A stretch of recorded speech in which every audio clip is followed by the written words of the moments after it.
Internet! Welcome back to Mutton Gaming. I'm the Mutton Gamer, and today we're going to be taking a look at Shovel Knight. Now, you probably already know about the game because of Kickstarter. Personally, I think one of the major reasons that people were drawn to that page in the first place was because of the name of the game. It's one of those names that parents make up because they don't know what game you're playing, like, you're playing your shovel-y game again? And I think that's probably where they got it, and it's such a unique name that people just have to check it out. So, does it live up to its crazy name? Well, let's take a look at Shovel Knight. The story begins by telling us about Shovel Knight and Shield Knight, two adventurers reveling in combat and treasure. All that comes to a close, however, when they enter the Tower of Fate, and a magical amulet separates Shovel Knight from Shield Knight and seals up the tower. Shovel Knight, depressed from losing the love of his life, gives up fighting and goes to work as a farmer.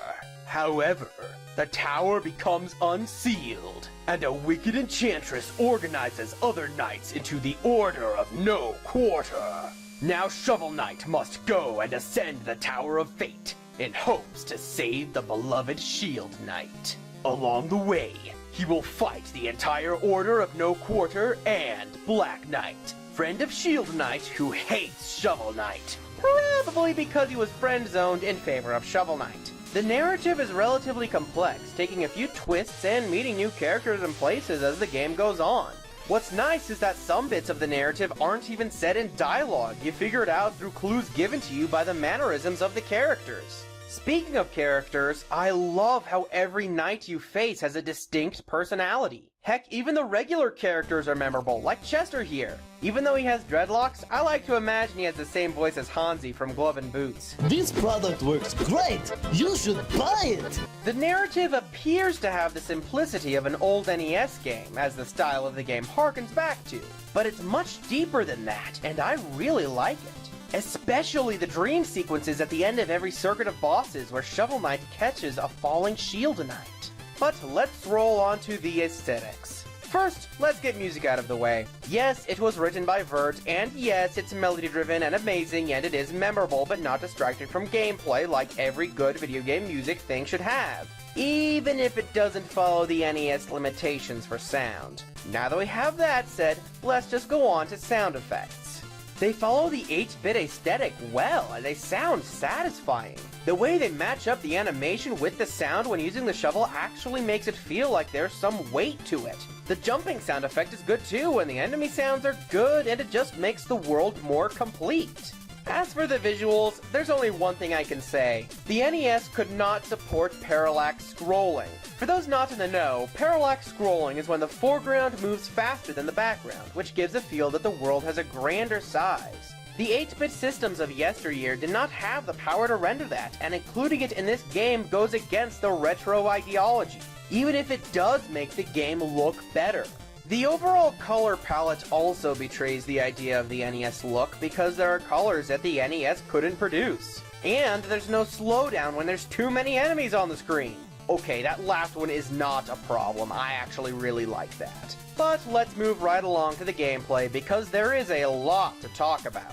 You play as Shovel Knight. You platform around levels and swing your shovel around to hurt enemies. You can also jump on them with your shovel, kind of like Scrooge McDuck, only you can't pogo on solid ground. You collect treasure in every level. You lose some of it upon dying, but you have a chance to get it back by returning to where you were. If you die again before getting it back, though, that treasure is gone for good, and more money bags leave for you to collect instead. There are also secrets hidden in the walls that can only be found by subtle marks on the walls or gamer's intuition. These contain music sheets that can be sold to the bard, more treasure, and Chester!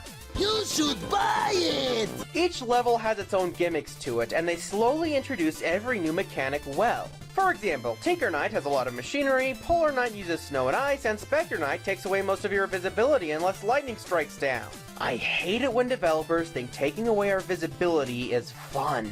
The map screen plays out a lot like Mario 3, and it is a good way to show the epic landscape of the United States if we forgot to name the country. There's a village where you can buy health, Troupple chalices, and magic upgrades, and another village where you can buy shovel and armor upgrades.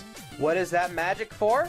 You use it to activate relics. You can buy them out in the order of no quarter levels from Chester when you find him, or in the village for a slightly inflated price. You can also buy your first relic, the Chaos Orb, here without having to go to another level. These relics vary from a horn to a coin to boxing gloves. The Troupple chalices can be taken to the Troupple King, who I guess is a deity of some sort. After performing an initiation dance for you, he spits his ichor into your chalices. You have the choice of letting money be pulled back to you, being invincible for a short time, or getting all your health and magic back.